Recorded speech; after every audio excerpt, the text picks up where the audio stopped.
ಕೊಲೆ ಕೇಸ್ನಲ್ಲಿ ನಟ ದರ್ಶನ್ ಬಚಾವ್ ಮಾಡಲು ಪ್ಲಾನ್. ಪ್ರಭಾವಿಗಳ ಕೃಪಾ ಕಟಾಕ್ಷದಿಂದ ಬಚಾವ್ ಆಗ್ತಾರ ದರ್ಶನ್. ತನಿಖೆಯ ದಿಕ್ಕು ತಪ್ಪಿಸೋಕೆ ನಡೆದಿದ್ಯಾ ದೊಡ್ಡ ಷಡ್ಯಂತ್ರ. ದಿಢೀರಂತ ಕೇಸ್ನ ತನಿಖಾಧಿಕಾರಿ ಬದಲಾವಣೆ. ದರ್ಶನ್ ಕೇಸ್ ವಿಚಾರಣೆ ನಡೆಸುತ್ತಿದ್ದ ಗಿರೀಶ್ ನಾಯ್ಕ್.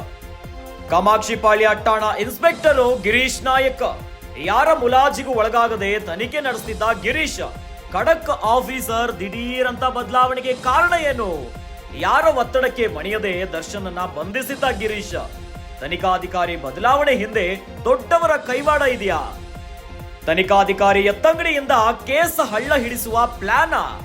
ಕೇಸ್ ಕ್ಲೋಸ್ ಮಾಡಲು ನಡೀತಿದ್ಯಾ ವ್ಯವಸ್ಥಿತವಾದಂತ ಷಡ್ಯಂತ್ರ?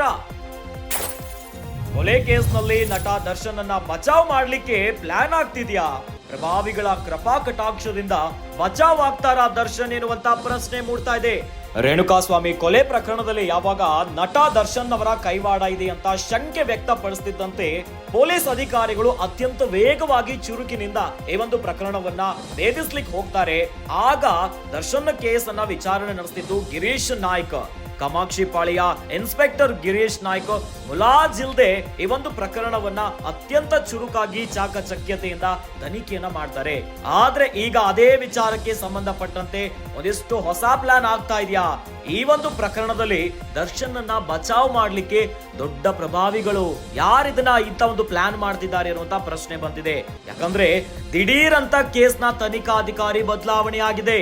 ದರ್ಶನ್ ಕೇಸ್ನ ವಿಚಾರಣೆ ನಡೆಸುತ್ತಿದ್ದಂತ ಗಿರೀಶ್ ನಾಯ್ಕ್, ಕಾಮಾಕ್ಷಿಪಾಳ್ಯ ಠಾಣೆಯ ಇನ್ಸ್ಪೆಕ್ಟರ್ ಗಿರೀಶ್ ನಾಯ್ಕ್ ಈಗ ಬದಲಾವಣೆ ಆಗಿಬಿಟ್ಟಿದ್ದಾರೆ. ತನಿಖಾ ಅಧಿಕಾರಿ ಈಗ ಬದಲಾಗಿದ್ದಾರೆ.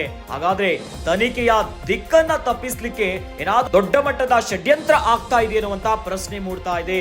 ಕಾಮಾಕ್ಷಿ ಠಾಣೆಯ ಇನ್ಸ್ಪೆಕ್ಟರ್ ಗಿರೀಶ್ ನಾಯ್ಕ್ ಯಾರ ಮುಲಾಜಿಗೂ ಒಳಗಾಗದೆ ತನಿಖೆಯನ್ನ ನಡೆಸ್ತಾ ಇದ್ರು ಗಿರೀಶ್. ಖಡಕ್ ಆಫೀಸರ್ ದಿಢೀರ್ ಅಂತ ಬದಲಾವಣೆಗೆ ಏನ್ ಕಾರಣ? ಯಾರ ಒತ್ತಡಕ್ಕೂ ಮಣಿಯದೆ ದರ್ಶನನ್ನ ಬಂಧಿಸಿದ್ರು ಗಿರೀಶ್ ನಾಯ್ಕ್. ಈಗ ತನಿಖಾಧಿಕಾರಿ ಬದಲಾವಣೆ ಹಿಂದೆ ಯಾರ್ಯಾರ ಕೈವಾಡ ಇದೆ? ದೊಡ್ಡ ದೊಡ್ಡವರ ಕೈವಾಡ ಇದೆಯಾ ಅನ್ನುವಂತ ಪ್ರಶ್ನೆ ಬರ್ತಾ ಇದೆ.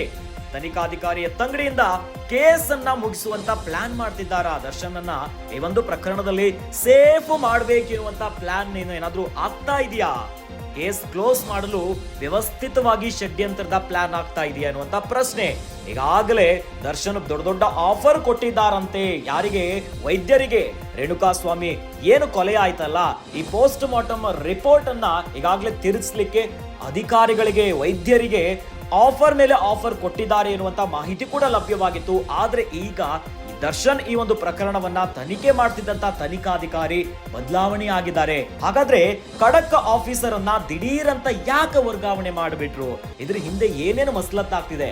ಒಂದು ಕಡೆ ಯಾವಾಗ ಈ ಪ್ರಕರಣ ಬೆಳಕಿಗೆ ಬಂತು, ನಟ ದರ್ಶನ್ ಕೈವಾಡ ಇದೆ ಅಂತ ಗೊತ್ತಾಗ್ತಿದ್ದಂತೆ ಸಿಎಂ ಮತ್ತು ಡಿಸಿಎಂ ಈ ವಿಚಾರದಲ್ಲಿ ಯಾವುದೇ ರೀತಿಯಾದಂತಹ ಪ್ರಭಾವ ಆಗಲ್ಲ, ಪೊಲೀಸರಿಗೆ ನಾವು ಫ್ರೀ ಹ್ಯಾಂಡ್ ಕೊಟ್ಟಿದೀವಿ ಅಂತ ಹೇಳಿಕೆಯನ್ನ ಕೊಟ್ಟಿದ್ರಂತೆ. ಫ್ರೀ ಹ್ಯಾಂಡ್ ಆಗಿ ಇಲ್ಲಿ ಯಾವುದು ಕೂಡ ಪ್ರಭಾವ ನಡೆಯಲ್ಲ, ಪೊಲೀಸರು ಈ ತನಿಖೆಯನ್ನ ಅತ್ಯಂತ ಚುರುಕಾಗಿ ಮಾಡ್ತಾರೆ, ಇಲ್ಲಿ ಯಾವುದು ಕೂಡ ನಡೆಯಲ್ಲ ಅಂತ ಹೇಳಿದ್ರು. ಆದ್ರೆ ಈಗ ಈ ಪ್ರಕರಣದಲ್ಲಿ ದಿಢೀರ್ ಅಂತ ಖಡಕ್ ಆಫೀಸರ್ ಗಿರೀಶ್ ನಾಯ್ಕ್ ಬದಲಾವಣೆ ಆಗಿದ್ದಾರೆ. ಹಾಗಾದ್ರೆ ಯಾಕೆ ತನಿಖಾಧಿಕಾರಿಯ ಬದಲಾವಣೆ ಆಯ್ತು? ಯಾರ ಒತ್ತಡಕ್ಕೂ ಕೂಡ ಮಣಿಯದೆ ದರ್ಶನ್ ಅನ್ನ ಬಂಧಿಸಿದ್ರು ಗಿರೀಶ್ ನಾಯ್ಕ್. ಕಾಮಾಕ್ಷಿಪಾಳ್ಯ ಠಾಣೆಯ ಇನ್ಸ್ಪೆಕ್ಟರ್ ಗಿರೀಶ್ ನಾಯ್ಕ್ ಈಗ ಬದಲಾಗ್ಬಿಟ್ಟಿದ್ದಾರೆ. ಯಾರಿಗೂ ಮುಲಾಜು ಮಾಡದೆ ತನಿಖೆಯನ್ನ ಅತ್ಯಂತ ಚುರುಕಾಗಿ ಮಾಡಿದ್ರು ಗಿರೀಶ್ ನಾಯ್ಕ್. ಆದ್ರೆ ಈಗ ದಿಢೀರ್ ಅಂತ ಬದಲಾವಣೆ ಆಗಿದೆ, ತನಿಖಾಧಿಕಾರಿಯ ಎತ್ತಂಗಡಿ ಆಗಿದೆ. ಹಾಗಾದ್ರೆ ದರ್ಶನ್ ಅನ್ನ ಬಚಾವ್ ಮಾಡ್ಲಿಕ್ಕೆ ಯಾವ ಪ್ರಭಾವಿ ನಾಯಕರು ಏನೇನ್ ಪ್ಲಾನ್ ಮಾಡ್ತಿದ್ದಾರೆ? ಕೇಸನ್ನ ಕ್ಲೋಸ್ ಮಾಡ್ಲಿಕ್ಕೆ ಒಂದು ವ್ಯವಸ್ಥಿತ ಷಡ್ಯಂತ್ರ ಆಗ್ತಾ ಇದೆಯಾ ಎನ್ನುವಂತ ಪ್ರಶ್ನೆ ಈಗ ಮೂಡ್ತಾ ಇದೆ.